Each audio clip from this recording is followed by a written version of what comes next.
নির্বাচন ব্যবস্থা সহ রাষ্ট্র সংস্কারে কমিশন করেছে অন্তর্বর্তী সরকার। অংশীজন ও সাধারণ নাগরিকদের পরামর্শ নিতে এরই মধ্যে বেশ কয়েকটি কমিশন তাদের সুপারিশ জমা দিয়েছে। চলতি মাসের শেষ দিকে জমা দেওয়ার কথা রয়েছে স্থানীয় সরকার ব্যবস্থা সংস্কার কমিশনের সুপারিশ।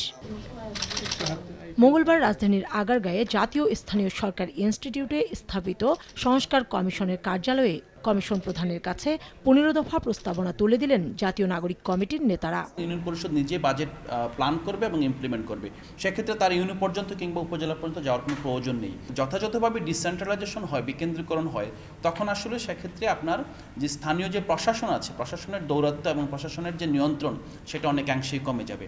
এ সময় ইসির নিরপেক্ষতা ও সক্ষমতা যাচাইয়ে জাতীয় নির্বাচনের আগে কিছু স্থানীয় নির্বাচন করার দাবি জানান কমিটির নেতারা। মানুষজন স্থানীয় সরকার নির্বাচন চাচ্ছে, শুধুমাত্র রাজনৈতিক দলগুলো বিরোধিতা করবে এই জন্য আপনি স্থানীয় সরকার নির্বাচন এই মুহূর্তে দেবেন না, এটা কিন্তু হতে পারে না। আমরাও দেখতে চাই যে এই নির্বাচন কমিশন সত্যিকার অর্থে কতটুকু নিরপেক্ষ, কতটুকু স্বায়ত্তশাসিত এবং কতটুকু তারা আসলে সক্ষম। এই সক্ষমতাটা যাচাই হওয়ার জন্য স্থানীয় সরকার নির্বাচনটা আগে হওয়া উচিত।